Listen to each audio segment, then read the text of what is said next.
Mank is David Fincher's newest film, starring Gary Oldman as the self-proclaimed washed-up writer Herman Mankiewicz, the writer behind arguably the best film ever made, Citizen Kane.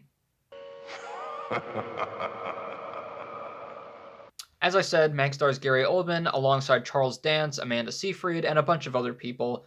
And I am not usually one for biopics because they seem to be very routine for me. Like they just go through the motions of somebody's life, and it's not really about getting something out of it, more so just presenting this person's life.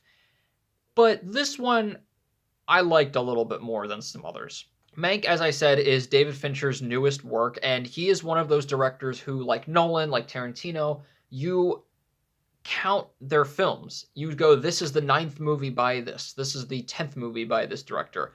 And I think that really says something about the caliber each movie has. I think it was really fitting, actually, to have Fincher direct this, because the more I thought about it, although I have not seen as much work by Fincher or Wells as I would have liked to by this point in my life, I can kind of see parallels between their work in terms of they're a little darker. They're about the human mind and soul. They're sometimes about a specific person's life. And just in Citizen Kane alone, and seeing The Social Network and Fight Club and The Girl with the Dragon Tattoo, I think Fincher was a good pick to direct this movie about this person's life. So the biggest high of this movie is definitely the technical side of it.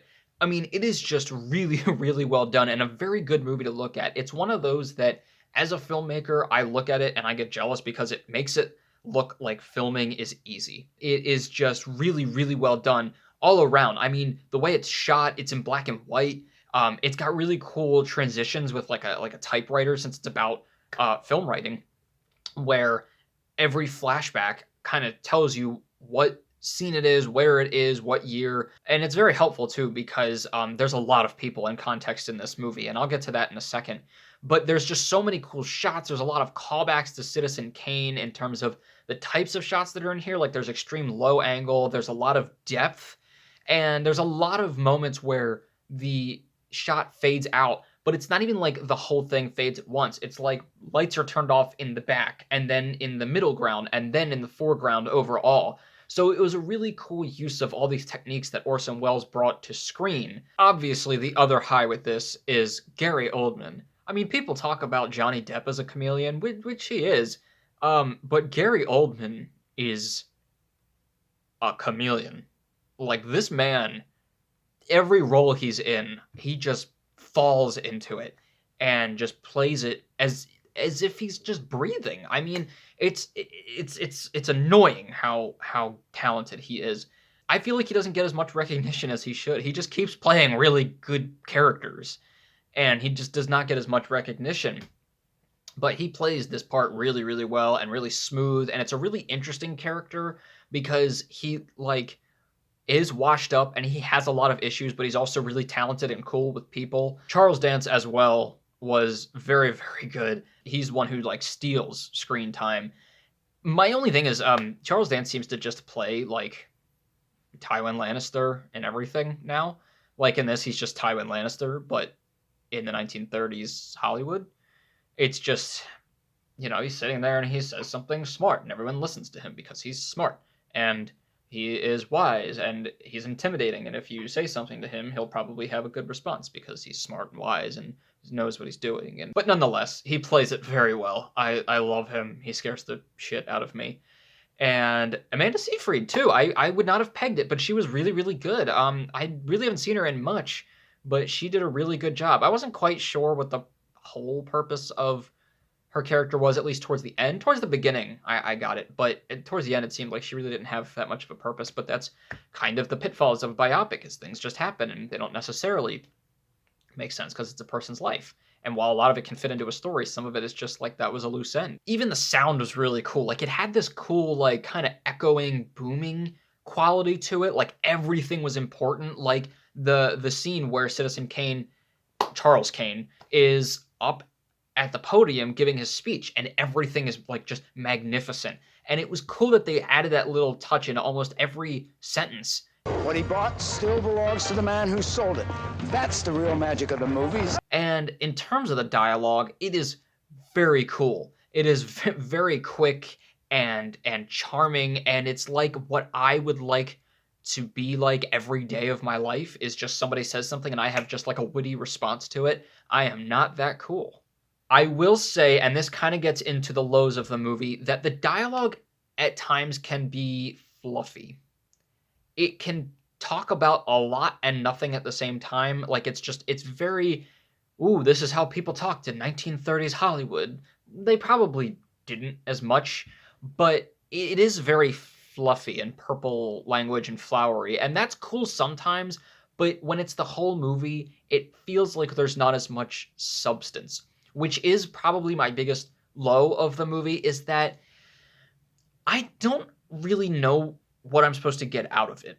And like I said, this happens with me with a lot of biopics where I feel like we're just kind of going through the motions of a person's life, just scene by scene of like, we're seeing when they were born, we're seeing when they got married, we're seeing when they died. This didn't exactly do that because we didn't get all those like very cut and dry cookie cutter scenes that we normally get, but it did still feel like, okay, this is the person's life.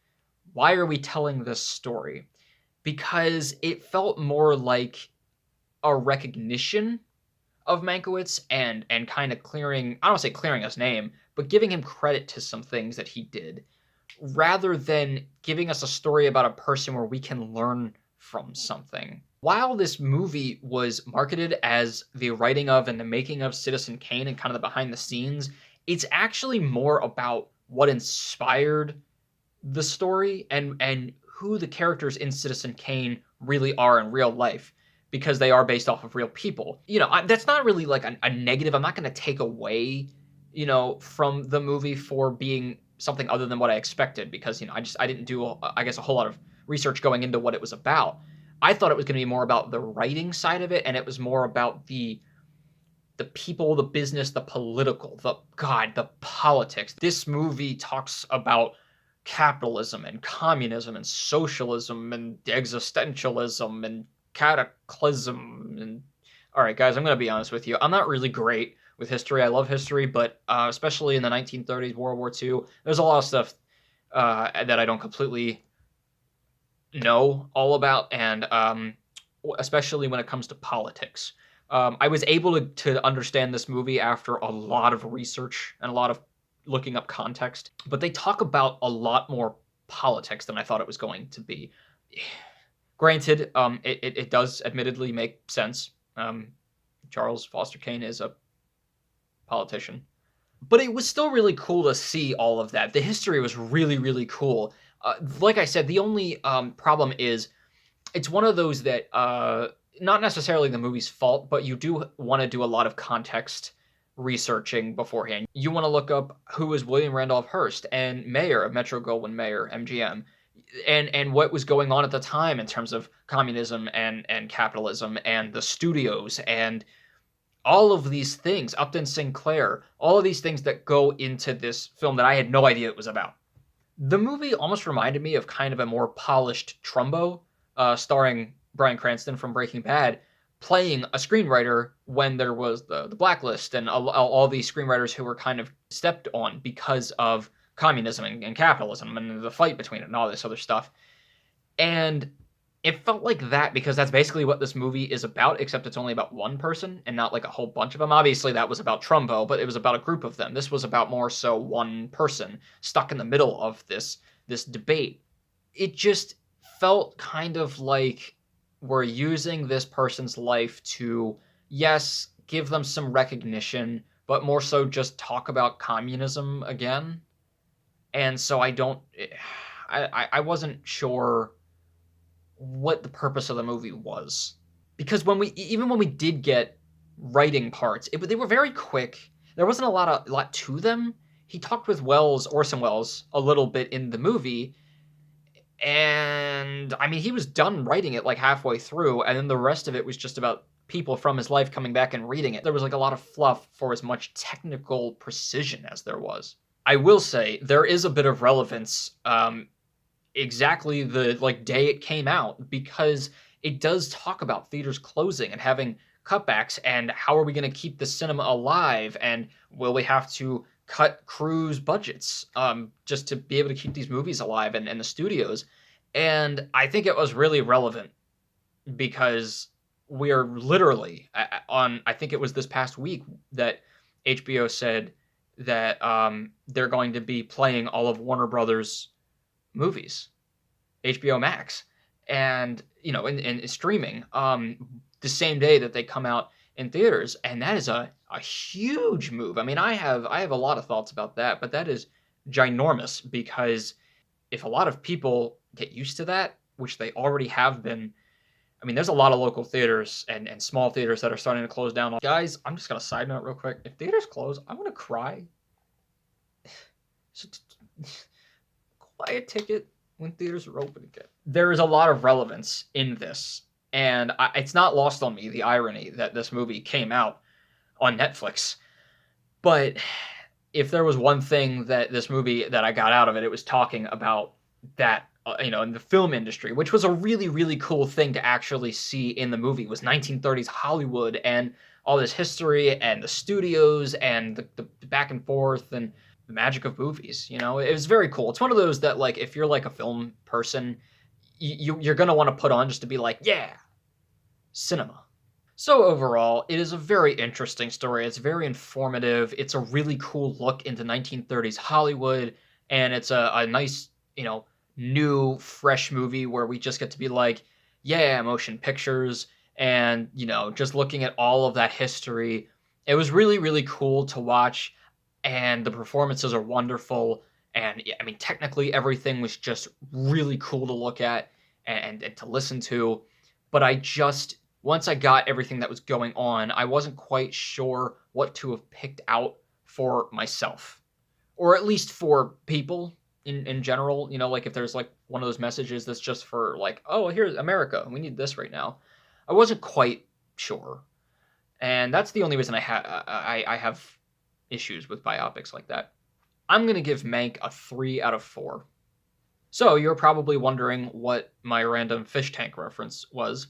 It has nothing to do with a movie or anything. Actually, what it is I said before that I was going to be doing a new grading system. Well, after trying to figure out what that was going to be, I realized I was kind of limiting myself because I do like the numbers. I like the flexibility of 0.5s, 2, 2.5, 3, 3.5. And having labels, I would only be able to do about 5 of them before it got confusing. And I think people just, we gravitate toward numbers. We understand what it means. So what I'm thinking is that instead of doing those labels as the grading system, because I do like the labels I came up with, I'm going to be giving certain movies I review awards. And what that kind of means is certain movies I have will get awards, and we'll start out with some interesting, first time awards, and then I might add some as we go on. And the reason I said Fish Tank was because I'm going to award Mank the Fish Tank Award. And the Fish Tank Award is, it's really great to look at, and I could watch it all day. It doesn't necessarily mean that there's a lot of depth or complexity going on inside. And that's a really crude way of putting it, I know. But after all I just said, I think you can understand where I'm coming from. But again, I really did like the movie. Thanks for sticking with me through everything. Hope you like Mank. Let me know what you thought of it in the comments below. What did you think of it compared to all the other David Fincher movies? And as always, keep your hopes high, your stress low, and motion pictures right in the middle.